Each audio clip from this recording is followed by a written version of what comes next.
Les amis, bonjour, bonjour, soyez les bienvenus au petit déjeuner de Devenir pour agir. J'espère que vous allez bien, que vous avez passé une agréable semaine.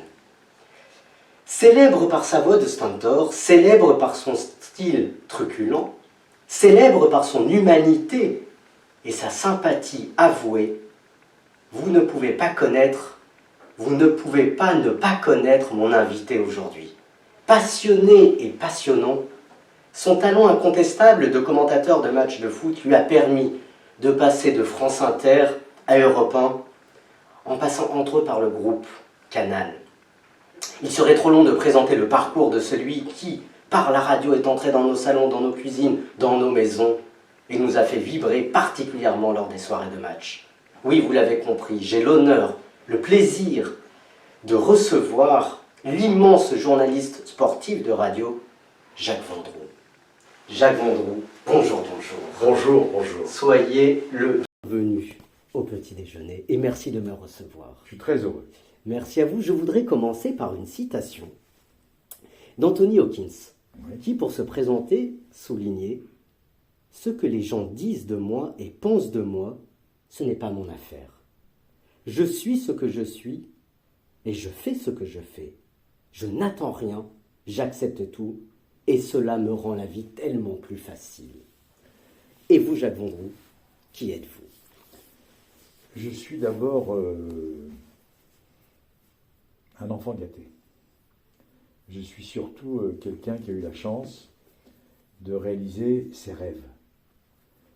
J'ai eu la chance d'avoir un père qui malheureusement est parti, mais j'étais très très proche de lui, qui m'a toujours laissé faire tout ce que je souhaitais.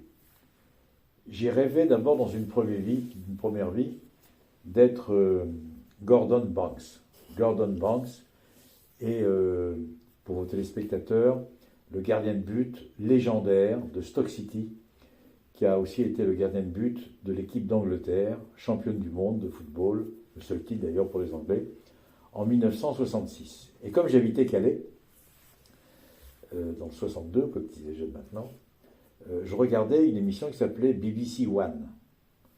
Et cette émission s'appelait, à l'intérieur de la première chaîne de la télévision, BBC, il y avait une émission qui s'appelle The Match of the Day. C'était le match du jour. Et donc je regardais régulièrement le championnat anglais avec mon grand-père et mon père. C'était la récompense du dimanche soir. Et j'avais 10-12 ans. Je regardais cette émission tous les dimanches soirs avec mon père et mon grand-père et je suis tombé fou de Gordon Banks. Je jouais moi-même au Racing Club de Calais, qui était l'équipe locale. Je jouais gardien de but. Puis avec le temps, je m'habillais comme Gordon Banks. J'essayais de faire les mêmes arrêts que Gordon Banks, mais là, c'était impossible. Et c'est pour ça que j'ai rêvé d'être Banks. Et puis je remercierai jamais assez mon père et mon grand-père de m'avoir emmené au stade. À Calais, à l'époque, il y avait deux équipes, le Racing Club de Calais et l'US Calais. Mon grand-père était supporter de l'US Calais et mon père était supporter du Racing Club de Calais. Excellent. Donc il y avait de l'ambiance. De l'ambiance, surtout une belle histoire de football. Ils m'ont emmené au stade, etc. Et puis après, j'ai vu que je ne pouvais pas devenir Gordon Banks. Donc j'ai dit à mon père, qui faisait de la politique à l'époque, j'ai dit, papa, je voudrais devenir Thierry Roland. Ah bon? Drôle d'idée. Je dis oui. Et il m'a aidé à devenir, non pas Thierry Roland, parce que Thierry c'était largement au-dessus de nous tous. J'ai pu faire ce métier grâce à Thierry Roland, qu'on m'a présenté. Et Raymond Marciac m'a engagé en 66, le 2 mai 66, à la télévision. Et après, je suis passé à la radio.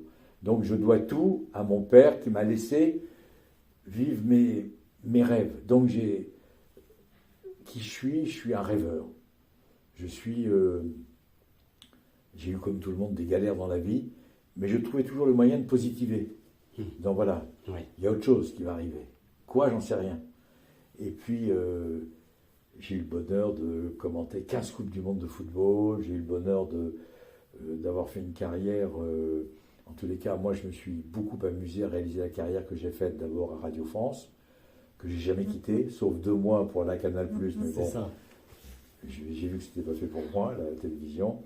Et donc, au bout de 52 ans de Radio France, j'ai eu la chance d'être contacté, parce que c'est une chance, par Europe 1 et par Donald Vidal-Revel et Jean-François Pérez qui m'ont proposé de continuer mon aventure à Europe 1, qui est une radio que je connaissais évidemment de réputation. Il y a eu des noms magiques qui m'ont fait aimer la radio. Je pense à Yvan Levaille, je pense à Robert Namias, je pense à Charles Villeneuve, qui ont été des grands noms de la radio. Et en les écoutant, ils m'ont aussi donné envie de faire de la radio quand j'ai débuté. Alors on va reparler de la radio, bien sûr. Pour vous, non pas comme les autres vous voient, mais quelle est votre plus belle qualité? Alors ma plus belle qualité, j'aime en rire. C'est génial. Vous avez de l'humour, c'est formidable. J'aime chambrer, j'aime allumer, j'aime provoquer. J'aime, même à 75 ans, d'être espiègle, d'être provocateur. Il ne faut pas que ça soit, j'aurais pas supporté d'être incolore et inodore. Oui. J'aurais pas supporté d'être tout va bien, alors que tout va mal. Quand tout va bien, je dis tout va très très bien. Vous voyez, j'exagère toujours. Et quand tout va mal, je dis que ça va très très mal. Vous voyez, j'ai toujours tendance à hausser mes sentiments. Quand un gardien de but fait un arrêt traditionnel, je dis que c'est un arrêt merveilleux. Quand un joueur met un but, que ce soit avec l'AS Saint-Étienne, le Paris Saint-Germain ou les Girondins de Bordeaux, ou encore maintenant avec l'équipe de France de football ou la dernière Coupe du Monde au Qatar, je veux dire, je vais toujours surévaluer la performance du joueur. Parce que nous, la radio, on est obligé aussi de faire rêver l'auditeur. Donc on est obligé de le garder avec nous. Donc on est obligé, et les gens me connaissent pour ça aussi, d'exagérer un peu, d'en faire des tonnes. Et ça, c'est très agréable de pouvoir commenter, que ce soit à Radio France par le passé ou à Europe 1 maintenant. Et puis moi, j'aime travailler en équipe, j'aurais jamais pu être un solitaire. J'aurais jamais pu monter en haut de Annapurna tout seul.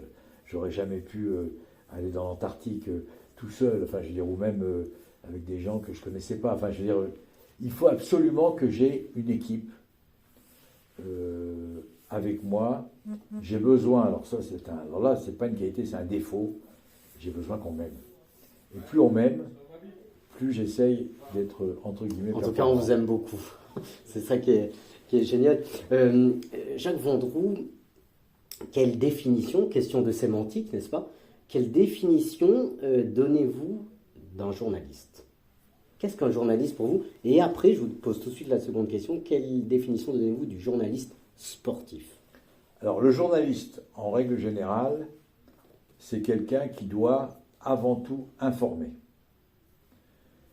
qui doit avant tout faire un état des lieux, sans exagérer et sans minimiser. Et donc, moi, je connais de nombreux journalistes d'information générale, de politique, d'économie. Ils font leur métier merveilleusement bien parce que je sais qu'en les écoutant, ils vont me dire la vérité. Je sais que d'autres que je vais écouter ne vont pas forcément dire la vérité, ils vont donner la vérité qui les arrange eux. Oui. Voilà. En ce qui concerne le journaliste sportif, il faut qu'on se mette dans la tête, tous, du plus jeune qui vient d'arriver dans ce métier, à l'un des plus vieux comme moi, qu'on fait le plus beau métier du monde. Qu'on a une chance incroyable. C'est-à-dire que un jour, c'est quelque chose qui m'a beaucoup marqué, mon grand-père, donc je débutais à la radio, je lui dis, grand-père, je vais aller commenter tel match, etc. Mon grand-père, donc, aimait bien, comme je l'ai dit tout à l'heure, il aimait le football.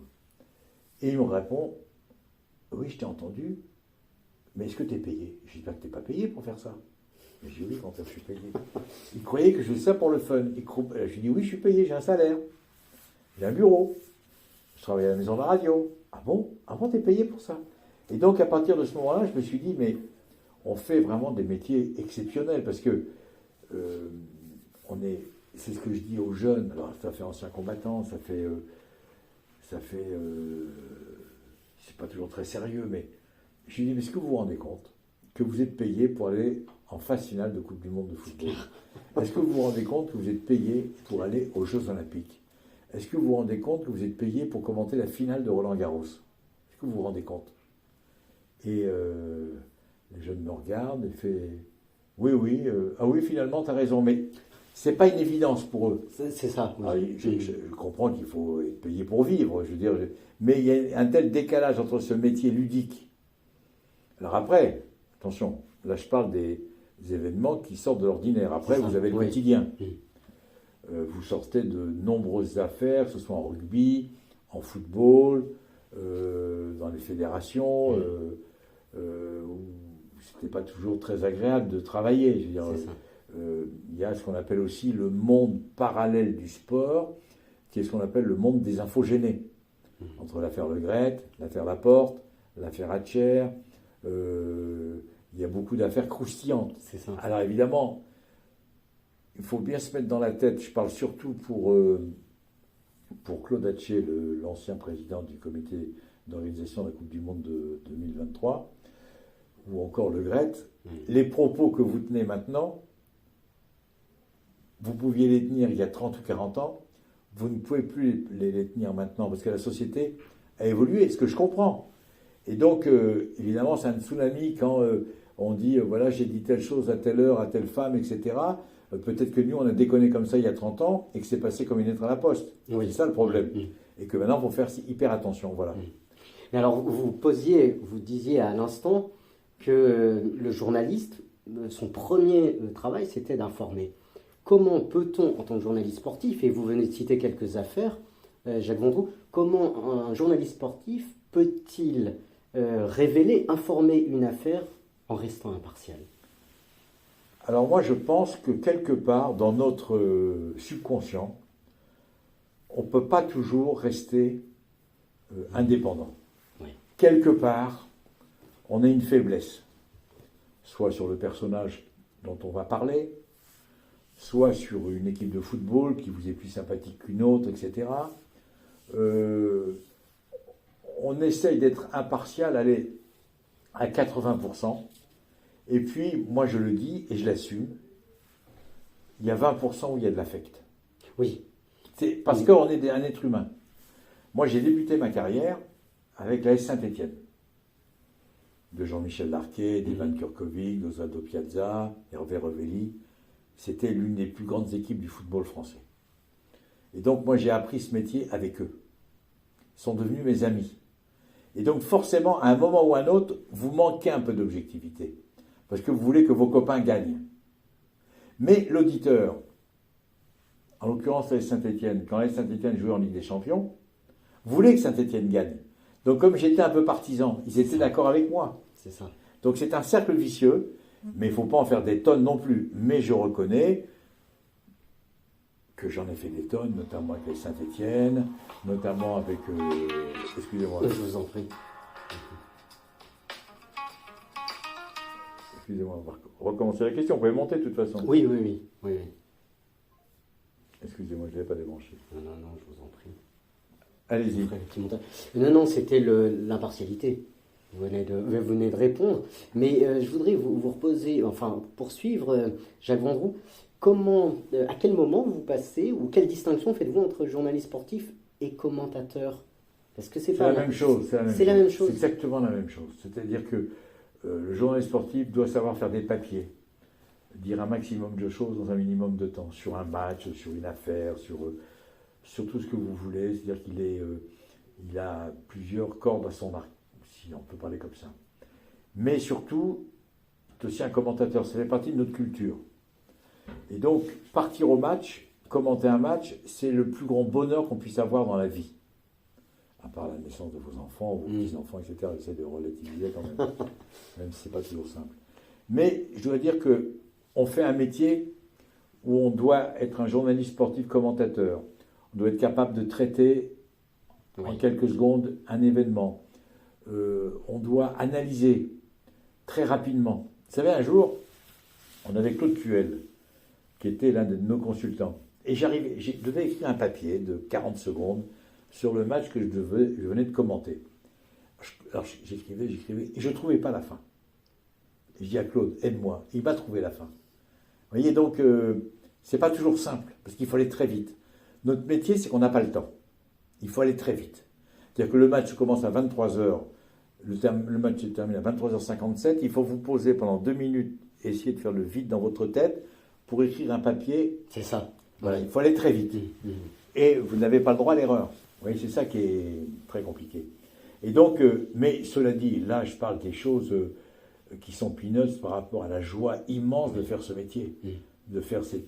Je veux dire, c'est un moment historique, c'est un moment de joie intense. Et puis, vous avez surtout, vous faites la connaissance de gens qui sont hors normes, des gens qui sont des champions hors normes, que vous commentez, ils deviennent vos amis par le cadre du Variété Club de France. C'est ça. On a des rapports un peu privilégiés et c'est très agréable. Donc vous êtes l'initiateur, c'est ça On l'a créé en Avec- 71 Oui, avec Michel Drey, qui est l'ancien journaliste sportif de France Télévisions, avec Georges Chelon, chanteur des années 60, avec un immense champion qui malheureusement est parti aussi, Alain Gaudevallès, qui était recordman du monde du 100 mètres nage libre. Et une fois qu'il a arrêté sa carrière, il jouait au football. Et donc on a créé cette histoire qui au départ c'est une blague, parce qu'on travaillait tous le dimanche, donc on ne pouvait pas jouer, alors qu'on jouait dans des clubs civils. Donc on a créé l'équipe. Et puis on a demandé à plusieurs personnes de nous trouver 2 ou 3 personnes. C'était en juin 71. Et puis je ne sais plus qui c'est, Georges Chelon a demandé à un copain lui qui était commissaire de police. Moi j'ai demandé à mon concierge qui adorait le football. Enfin, une blague. Et il y a un mec qui a fait quelle variété de métiers. Et donc, c'est venu d'ici. Variété Club de France. Excellent. Voilà. Et ça n'a pas changé. Et ça n'a pas changé. On vous connaît, Jacques Vendroux, pour la radio. Vous passez depuis 52 ans, vous êtes sur les ondes à Radio France. Quelle est la force de la radio, contrairement à la télévision? La radio est indispensable à notre quotidien. Vous vous réveillez le matin, vous mettez la radio. Les gens, à mon grand étonnement, n'ont pas évolué. Et tant mieux pour nous. Se réveiller, écouter la radio, c'est une sorte de tradition, c'est une sorte d'habitude. Ils ne se lèvent pas, ils ne vont pas se mettre dans leur canapé et allumer la télévision. Ou rester dans leur lit et allumer la télévision. La radio, c'est l'imaginaire. C'est-à-dire que vous écoutez le journal de 8 heures, vous faites, vous, en écoutant la radio, donc j'imagine quand les gens m'écoutent, ils font la même chose, on fait les questions et les réponses. On écoute. Oui. Ah, ça s'est passé comme ça. Ah bon, très bien. Vous êtes content. La radio, c'est... Vous montez dans votre bagnole, vous mettez la radio. Oui. Vous êtes accro de la radio. La radio, c'est un truc où on est addict. On est addict de la radio. Même s'il y a les réseaux sociaux, même s'il y a tout ce que vous voulez, la radio, c'est indispensable. Europe 1 est une très grande radio. Europe 1, si toutes les radios sont écoutées actuellement, soit RTL, soit Inter, soit Info, c'est grâce à Europe 1. Parce que c'est Europe 1 qui a mis tout le monde Sur les rails. sur les rails. Mais alors, c'est Michel Fil qui disait que la force de la radio, c'est le fait qu'il n'y ait pas d'image. Ce qui est très étonnant, enfin, c'est une citation intéressante, mais travailler l'imaginaire. tout à fait. Et cependant, on est quand même dans l'ère de l'image. Je pense à toutes les nouvelles générations qui sont sur les réseaux, qui sont sur... Comment expliquez-vous finalement? Parce que vous venez de dire quelque chose d'intéressant en disant que vous êtes vous-même étonné finalement que la radio a toujours cette aussi grande place malgré l'image. Parce que je crois que le français, enfin le peuple français, on est quand même, malgré les opinions politiques, malgré les choix, etc., on est quand même un peuple assez conservateur, quelque part. Quelque part. Je ne dis pas qu'il faut être conservateur tout le temps, mais je pense que dans l'éducation médiatique, on reste à nos habitudes de toujours. Parce que, et puis c'est simple, vous savez, il y a suffisamment de soucis et de pagailles actuellement pour que faut simplifier la vie des gens. Et donc vous simplifiez la vie des gens avec la radio. La radio, c'est quelque chose la radio fait partie de notre ADN. Ça fait partie de nous. Oui. De n'importe quel... moi, j'ai une fille, j'ai un fils. Chérie, j'ai un fils de 31 ans, j'ai une fille de 36 ans. Ils écoutent la radio. Mais je leur ai pas dit écoutez la radio parce que papa travaillait à la radio. Oui. Je leur ai dit, j'ai essayé de leur dire écoutez la radio. Et moi, je me souviens, à l'époque où ils vivaient avec moi, je veux dire, ils avaient leur petite radio dans leur chambre, ils écoutaient la radio. Mais ils écoutaient la radio quand ils avaient 14-15 ans pour savoir uniquement ce qui se passait dans le pays. D'accord. Parce que ce qui est important, c'est qu'on est peut-être un peuple conservateur, mais on est un peuple curieux. Oui. Très curieux. Et on veut savoir ce qui se passe chez nous. et ils veulent savoir aussi ce qui se passe ailleurs.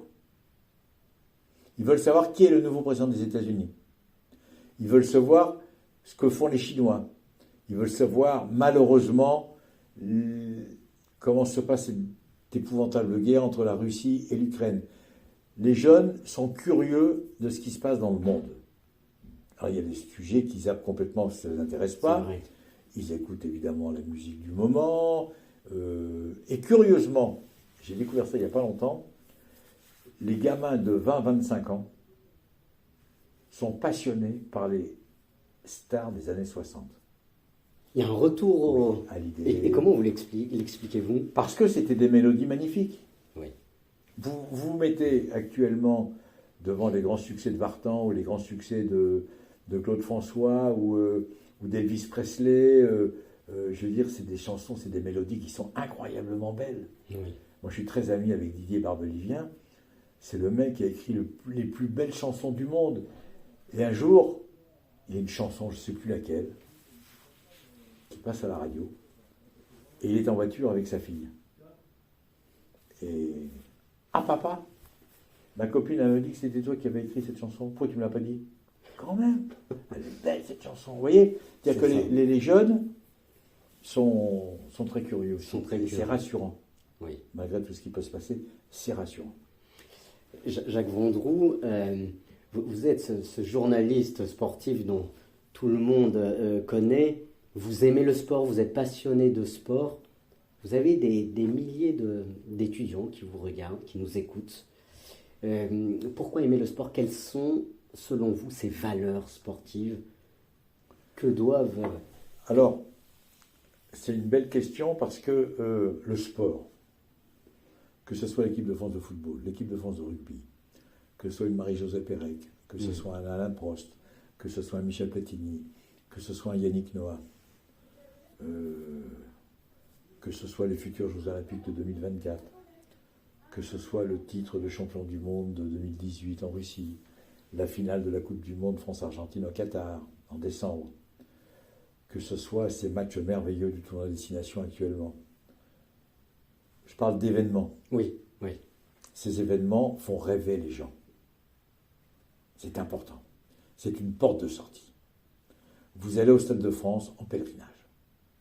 Vous allez au Parc des Princes, même si le Paris Saint-Germain n'a pas toujours les bons résultats souhaités, vous y allez en pèlerinage. Oui. Vous allez voir l'équipe de Saint-Etienne, même si en Ligue 2, c'est un pèlerinage d'aller à Geoffroy Guichard. Et c'est une porte de sortie. Soit vous les écoutez à la radio, soit vous les regardez à la télévision. Et ça vous permet pendant 90 minutes ou 120 minutes de rêver et de penser à autre chose. C'est pour ça que le sport, il est hyper important.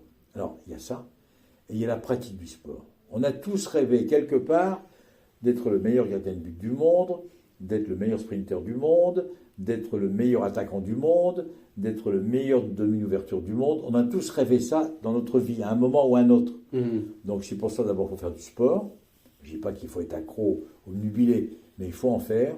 Mais surtout le sport, et ça je le répète à tous nos amis étudiants, faites du sport, regardez le sport, ça vous fait évoluer et ça vous apprend à vivre. C'est ça qui est important.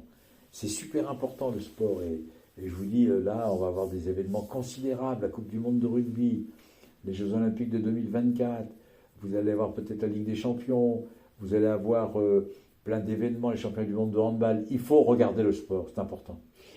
Pourquoi les télévisions se battent entre elles? Oui. Pour avoir les droits. Oui. Qui savent. Tellement que c'est important. Tellement c'est important dans la tête des gens. C'est ça. Et alors, quelles sont finalement ces valeurs pour vous? Vous dites que ça aide à bien vivre pour ces jeunes, mais quelles sont ces belles valeurs que prône le sport? D'abord, le goût de gagner. Oui. Déjà au départ. Et ce qui est important aussi, c'est que Hallyday a écrit une chanson magnifique, l'envie d'avoir envie. Oui. Le sport vous donne envie d'avoir envie. Et donc, ce qui est important aussi, c'est que le sport, ou que ce soit dans ma vie, ou que ce soit avec le Variété Club de France, Charles Baudelaire a écrit un poème qui est magnifique, qui est superbe, et qui résume tout. Les souvenirs sont nos meilleurs compagnons. Et c'est vrai. vous pensez à quelque chose qui vous a fait plaisir, même si c'est il y a 1 an, 10 ans, 20 ans. Ça vous rappelle des bons souvenirs. Ça peut aussi vous rappeler des mauvais souvenirs. Et donc, vous essayez de corriger.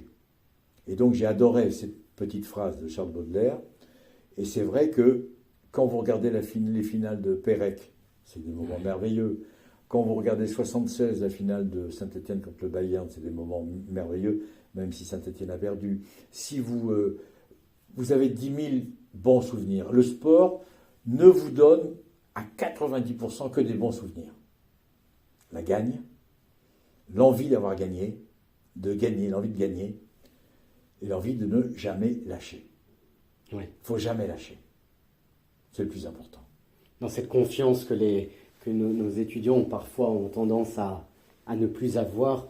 C'est une erreur. Enfin, moi, je ne peux pas me mettre à la place des étudiants de maintenant, parce que je ne connais pas assez le sujet, sauf que il faut qu'ils se mettent dans la tête, nos amis étudiants qui nous regardent, il faut qu'ils se mettent dans la tête que c'est eux l'avenir.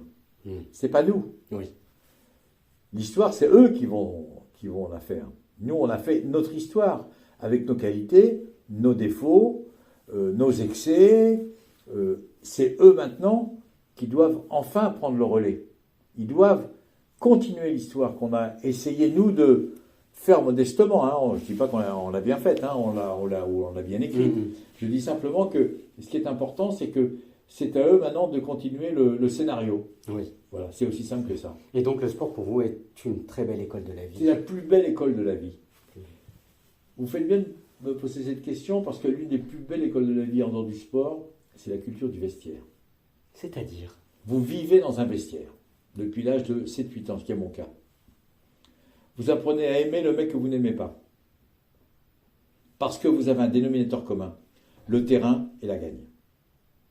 Donc vous avez besoin de tout le monde. Donc le mec qui vous agacez, il devient votre meilleur ami. Et donc c'est la culture du vestiaire, c'est très très important, que ce soit dans les sports collectifs féminins ou masculins. Ça vous apprend à grandir, ça vous apprend à être solidaire et ça vous apprend surtout à être respectueux. Au moment où on parle de laïcité, c'est très important. C'est-à-dire que moi, dans toute ma vie, je ne dis pas que je suis mieux que les autres, je n'ai jamais fait de différence entre un juif, entre un musulman, entre un bouddhiste, entre un catho, entre un protestant. Je m'en fous. Je m'en fous. Ça ne m'intéresse pas. Je respecte leur religion, je respecte leurs principes, mais ça n'a jamais été une source de conflit avec moi. Parce que, en fait, on est pareil. C'est ça. On a simplement on a le même Dieu. C'est ça. Donc, c'est la pratique qui diffère. Vous voyez ce que je veux dire? Mais on a un dénominateur commun qui nous permet de nous entendre et vraiment, moi je suis... Alors, vous voyez, par exemple, là, je suis très fier de ça. Je suis très fier parce que mes parents m'ont appris à être très tolérant concernant ce dossier, qui est quand même épineux actuellement. Complètement, oui. Laïcité, on en parle beaucoup, il y en a qui ne sont pas d'accord. Vous savez, moi je rentre du Qatar, où j'ai fait une émission tous les matins sur CNews avec Pascal Praud. Et un jour, Pascal Praud me dit T'es où, Jacques? Et je lui dis ben voilà, je suis là, dans la grande avenue à Doha. Et bon, c'est comment Doha, etc. C'est super, il y a des grands immeubles, c'est très moderne. C'est un pays, une ville qui est complètement reconstruite, etc.